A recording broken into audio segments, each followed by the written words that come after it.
So Simon, obviously a very strong Saracen side on Sunday. How much do you take out of that in terms of the youth and five? I think they had 5 debutants on the field on Sunday. Yeah, it was the scoreline was disappointing, and you never like to lose and have that many points conceded against you. But there were some positives as well in all that. We made 4 or 5 clean line breaks in the first 20 minutes, and we just didn't finish them. Our set piece was good with the disruption we had as well to our prop situation, and also we scored a really effective drive from the line out, which was pleasing for Danny and the work he's putting in there.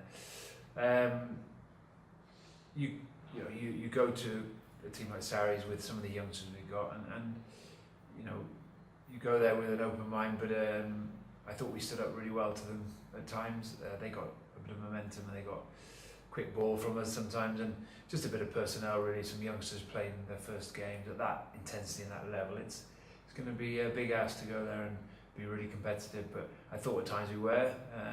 Probably the scoreline flattered them slightly in the end, but you just got to take that on the chin and know that those players that have played in that game for the first time will be far better for the experience, and that's what you need to take out of those games. Exactly, and we've talked about development a lot as a region over the years. Those are the kind of games where the guys are going to get a huge boost from actually having been part of something at that level.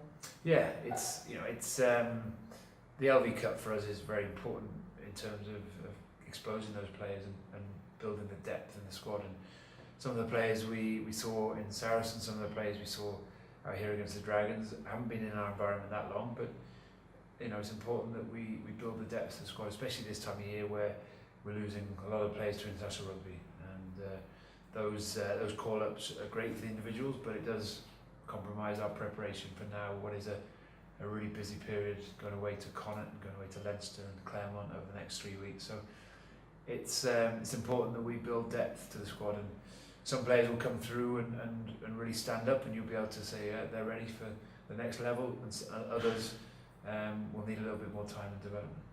Testimony to the fact, I think there's 10 players with Wales at the moment, either through training or whatever, from this region. A huge, I suppose, feather in the cap of the development that has happened here, and the fact that you do give opportunities to these young players.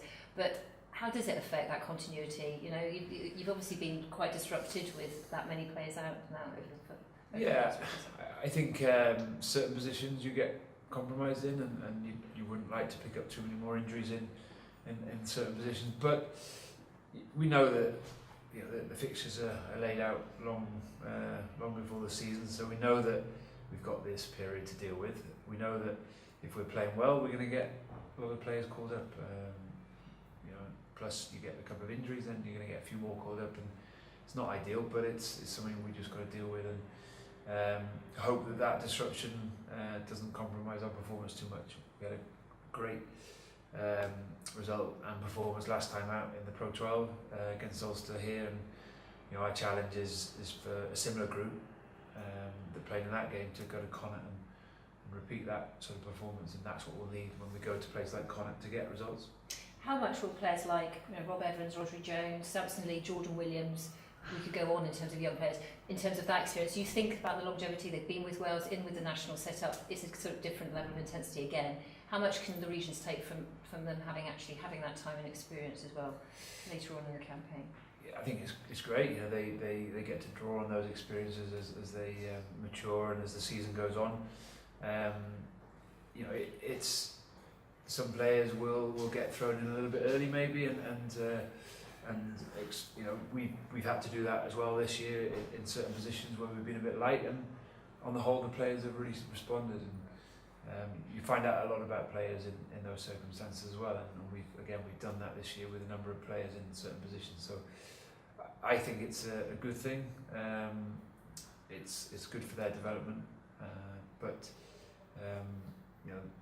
one test cap doesn't make them, makes them an international, but it doesn't. There's a lot more work that has to go in for them to really step up to that level. The intensity is different in international rugby.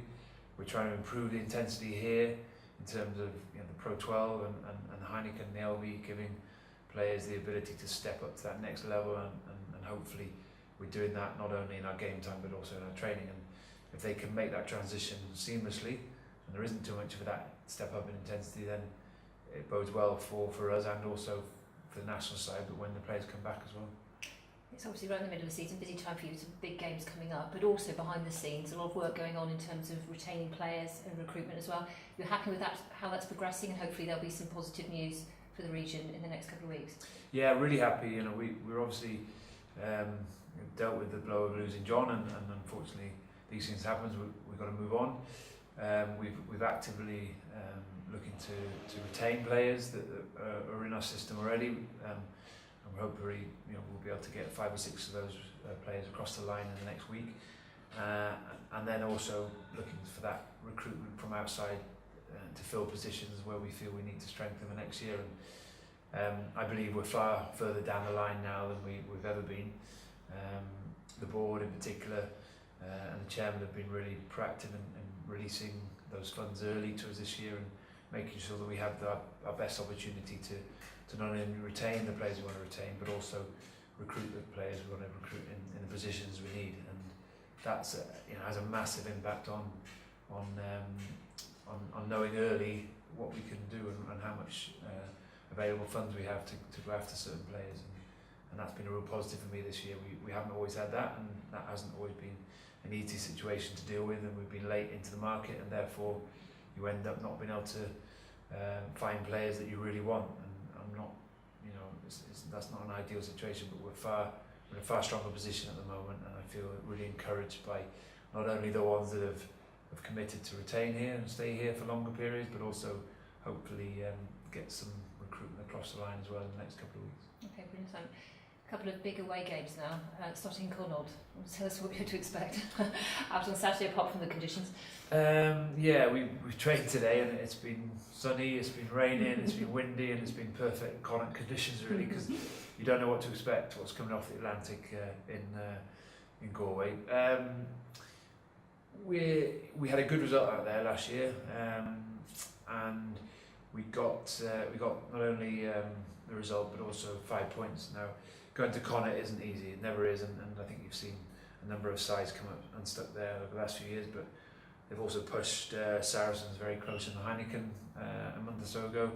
They should have beaten Leinster in the RDS a couple of weeks ago, so yeah, they're a difficult team to play against. They have a number of players in their team that make them tick, and we're going to try and nullify their threat to us.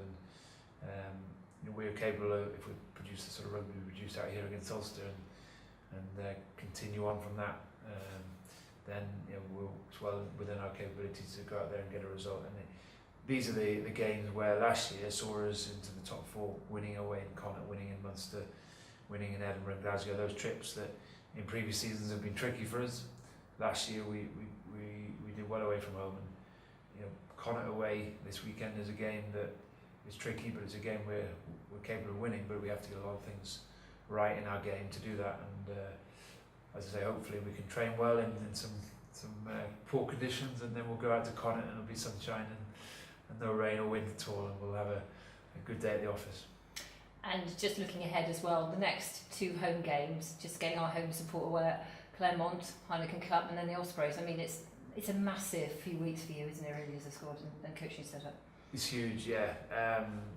You know, we've got I think 7 out of the next, or if you include Saracens, 7 out of 10 games before the next OV Cup slot away from home. But we've got 3 massive home games in Claremont. Obviously, the derby on Boxing Day, and then Harlequins at the back end of the Heineken. It doesn't get much bigger than that, you know, in terms of, we've spoken about it as a group of players and coaches, how this period, you know, can really have a big impact on our season, not just in the Pro 12 but also the Heineken standings. And we realise the enormity of that, and then how that can really put us in a strong position into the new year. And you know, it's exciting, you know, and it's probably where all the players want to be, and they want to be involved in those big games. And it doesn't come much bigger at home in particular than those 3, and it'll have a big bearing, I think, in the next couple of months. Of rugby will have a big bearing, not only on our travels but also at home on where we finish the season. Okay, well, a big couple of months ahead of you and the boys all the best starting this weekend out in Galway. Okay, thanks.